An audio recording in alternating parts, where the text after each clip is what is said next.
Okay, I'm back again. I have one more after this. So I was in Philly, and a couple, I think a month ago or so, whatever. I can't keep up.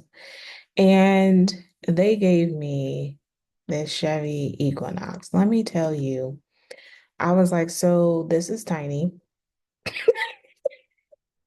And they're like, no, it's it's an SUV. And I was like, well, where's huh, this is small. So come to find out, it was you know, it was appropriate for the city. Now, would I buy it? Simply because of the size? Absolutely not. And I know that they're saying that this is considered an SUV, but I say, California, at least in Southern California, our streets aren't narrow. In Philadelphia, the streets are extremely narrow. So it works. Having a big car in Philadelphia would be frustrating.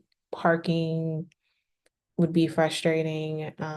Like the whole thing would be frustrating. Driving just regular would be frustrating. So this works in probably like the East Coast. But for me, like it barely fit me, like my stuff. Okay, beyond the size, this is by far, when I say far, like far, the best ride that I've had in the EV. Before this one, I thought that the Tesla was a better ride. It has great pickup and go. There's no hesitation. It feels excellent. I got into this car and it was amazing. It feels like a gas car. It has cute little road handling. I mean, it's just a little powerful little thing. It is a fun drive. It has, the amenities is pretty decent. I mean, if you, for, it's pretty basic. I mean, most cars now have CarPlay, so that's not a big thing.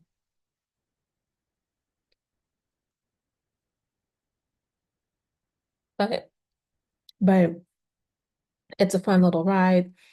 To me, is it attractive? Not, it's it's not for me. The look of it is it's okay. The you know,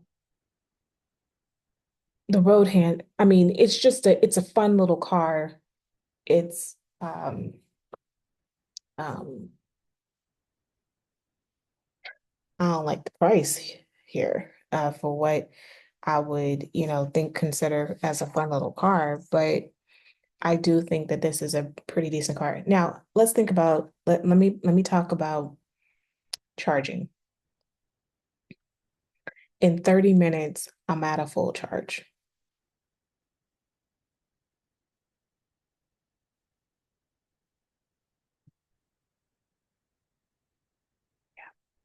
That part, that part.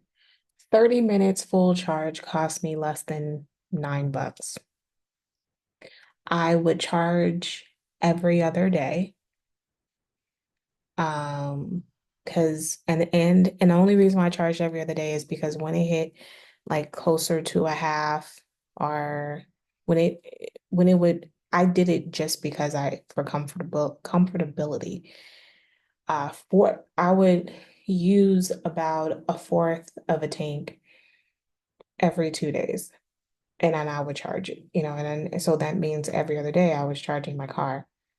And for 30 minutes, that didn't feel like an inconvenience to me. And also, I would say, I think the problem with just EVs in general, Philadelphia, I don't think is the best place when it comes to charging stations. It's not that many charging stations, but everywhere I would go, they'd have like two or three. So it was easier for me to do that. However, this is the downside, and I know that they're fixing this, is that when you rent these cars, there's no adapter that comes with it. And so since there's no adapter, I am struggling to find a charging station. So with that car, I did struggle to find a charging station. They had one, I rent my hotels based on charging stations.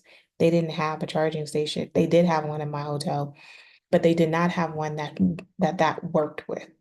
So I had to go down the street and that was working. And so that was good for me.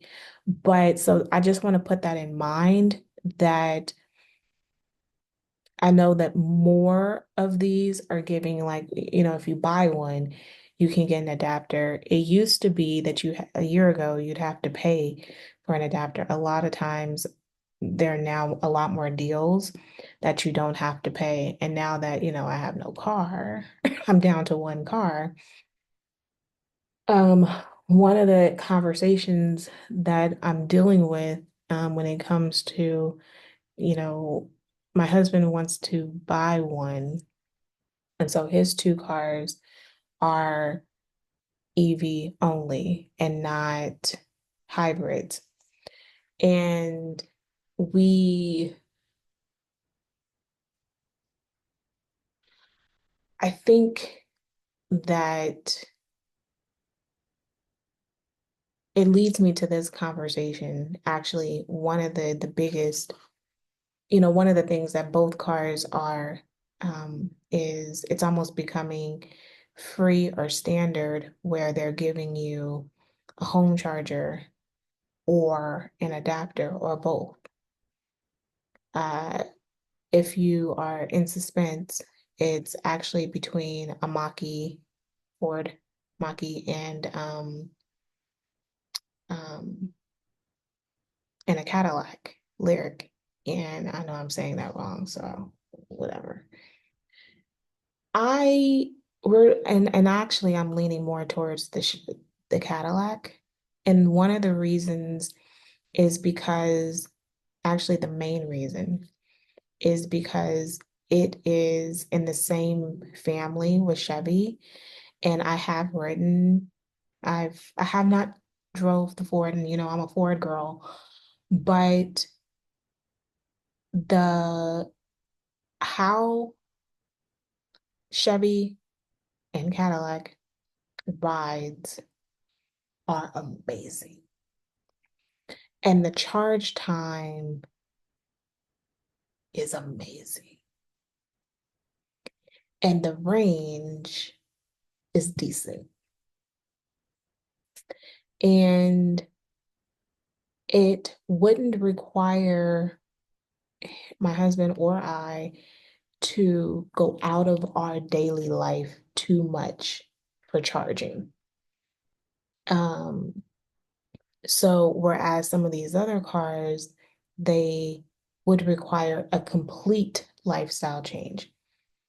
This car, so I'm saying it to say that this, if you're buying Chevy, Cadillac, well, I don't know which Cadillac, but I'll say this car because that's what we're here for, the Equinox. It has an amazing charge time to where you can, um, and it has a great driving capability to where you can actually really get away with this car being incorporated into your life. It's the equivalent of leaving an hour earlier to, charge or maybe taking an extra 30 minutes after work somewhere. Or, if you need to go grocery shopping or something, putting that into your daily life. And then you don't have to charge every single day like the Cherokee. You're gonna have to charge that sucker every day. for 2 hours. That's not conducive. I'm sorry. I'm sorry. I'm sorry. It's not. This is better. It's just like I said, it's on the small side. And and Cadillac is on the small side. Now, Cadillac does have a long charging time too. Um, it's 8 hours at home, but and then it's a little under an hour if it's a faster, if you're out and about, but that's still better. And you don't have to do a full charge. You can do just some of it, like, and that's still better too. So I'm still not convinced about the saving money component, but it feels like you're saving money. But how often, when I tell you, like, I can now understand people though who drive just the speed limit, because if you drive just the speed limit, you can get a lot more out of it. If you are a fast driver, you're not going to get, and I'm a fast driver, so you're not going to get the same level of mileage. Like, even if you just punch it for a little bit, your percent drops. And so it become like, I feel like when I drive an EV, I feel as if I am just as concerned about my percent, my battery percent, as I am with my phone percent. It's nerve-wracking because I'm so concerned, okay, so when I go somewhere, I'm gonna be that's going to put me at 5 less percent, 10 less percent. Like, I mean, my mind works that way. So I'm all concerned about, like, and I don't focus that much on gas because I know I can just go down to the gas station and fill it up. But when it comes to charging, I'm just like, okay, so if I do this, then this is going to be a percent. Oh my gosh, if I do this is, and then it just makes me think, okay, maybe I can't go there today because I may not have enough time to do this percent. And so I really carve out percent. And when I think about my daily day, um, yeah. But again, the Equinox is pretty good. I wouldn't buy it because of its size, but I think it's a great buy. Okay. Bye.